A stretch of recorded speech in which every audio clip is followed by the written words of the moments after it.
Thank you. I want to bring in now Congressman Adam Kinzinger, Republican from Illinois and a member of the Foreign Affairs Committee and the January 6th Committee. Congressman, good morning, and thank you for coming back on the show. Yeah, good to be with you. So let me start where we just left off here with this whole firestorm over this new reporting about General Milley. I'm sure you heard that several of your Republican colleagues want President Biden to fire him. The White House not going to do that. In your view, does General Milley need to go?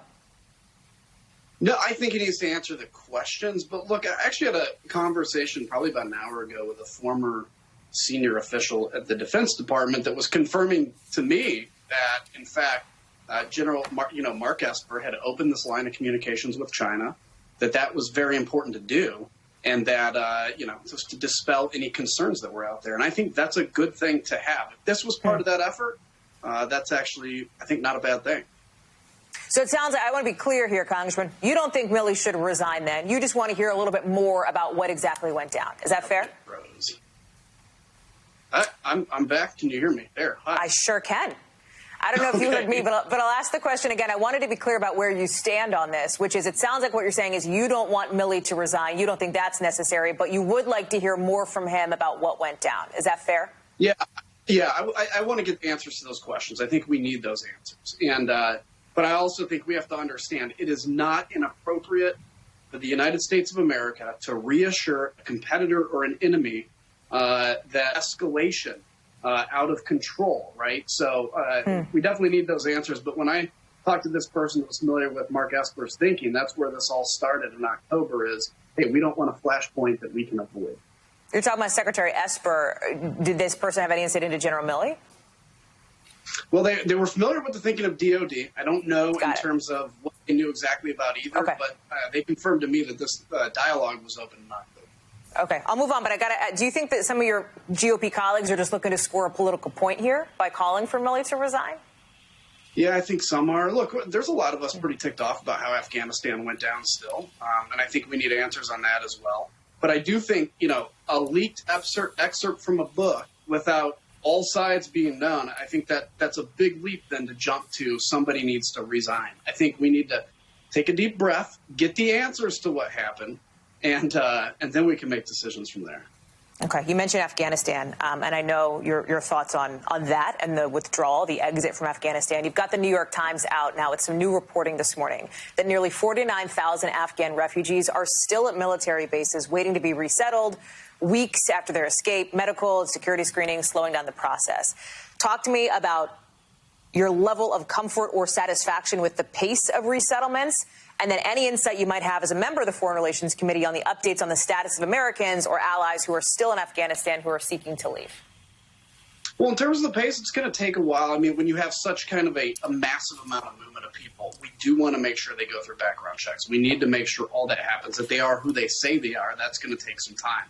It is much better to be in kind of a temporary holding facility for these folks than to be under the rule of the Taliban at this moment. In terms of the broader question, there are still Americans that went out. Whenever I hear the State Department say things like they had 19 warnings to leave, we have to keep in mind some of these American citizens actually have people they love in Afghanistan, and so they couldn't necessarily get out until some of these CIV applications were processed. I sent a letter to the State Department to get exact details on how many CIVs came out, long-term residents, and citizens. We have yet to have those answers, and I don't know why, but we need them.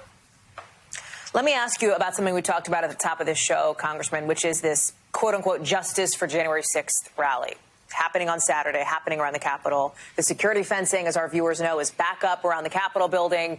From the briefings, from the intelligence you've seen as a member of the January 6th committee and as a member of Congress, what is your level of confidence that we will not see a repeat of what we saw in January on Saturday?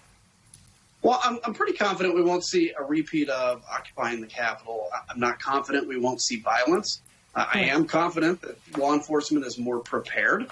But I think it's ironic that, the rallying cry is justice for January 6th. I think justice for January 6th would have been the impeachment and removal of Donald Trump, the calling out of people that are responsible, which I'm committed to doing. And lastly, I think it's time we stop as a party or any leaders accepting that somehow these ideas of oath keepers, which is basically a militia that wants to overthrow the government, that's okay. Like we have conversations and disagreements in Congress we don't do it by this overthrow the government fetish that seems to have spread so far. As it relates to the January 6th committee, are you any closer on that committee to, I know you've received a lot of documents, to making any decisions or taking any actions as it relates to subpoenas against, for example, your colleagues in Congress or people who served in the Trump administration? Yeah, we certainly get closer every day, not necessarily commenting on, what it means for who and anybody. We'll keep those details quiet for the moment, but we're getting information we need. We'd like to get, obviously, a lot more information. We're trying to do this as quickly, as efficiently as we can, but also get all the answers. So I wish I could give a lot more detail, but just know that every day there are people working hard to find the truth. That's all we want is the truth. And even if people don't want the truth, the next generation of Americans deserve it, and I'm committed to help get it. It sounds clear, Congressman, that the door is not shut to those subpoenas, which is something that I know that we've talked about. Other members of the committee have suggested as well. Can I ask you about something else? I'm going to say the words debt ceiling. I'm going to ask people not to turn off the TV because this is actually a very big deal, and it's really coming to a head soon. As you know, it is routine that, in the past that you've raised the nation's debt limit. Obviously, that was a different story 10 years ago. Mitch McConnell now says Republicans are not going to vote to raise it. The Committee for a Responsible Federal Budget says that if we default, it would do the following. It would stop Social Security and VA payments. It could delay paychecks for federal workers. It could cause turmoil in the stock market. And costs to borrow money could go up. Congressman, where are you on this? I know you voted against raising the limit back in 2011. What's your stance and what's your position now? You can't. Back in 2011, that was part of a broader negotiation, which ended up leading to the Budget Control Act. You cannot screw around with the debt limit. It's one thing, even if you shut down government, as bad as that is, that doesn't default America's credit like the debt limit does. The debt limit is basically, let's pay the bill of the credit card that we just got in the mail. That's what the debt limit is.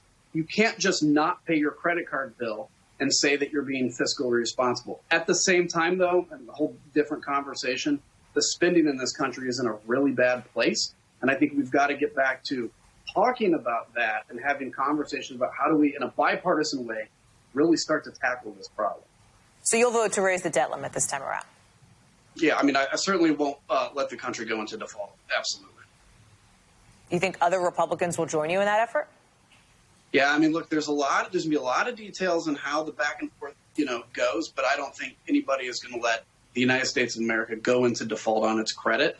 But I got to tell you, watching the sausage be made in D.C. is going to be probably pretty ugly for the next few months. That is something we watch the sausage a lot here. Congressman Adam Kinzinger, thank you very much. I appreciate your time. I appreciate you being with us and making some news with us here this morning. Next up.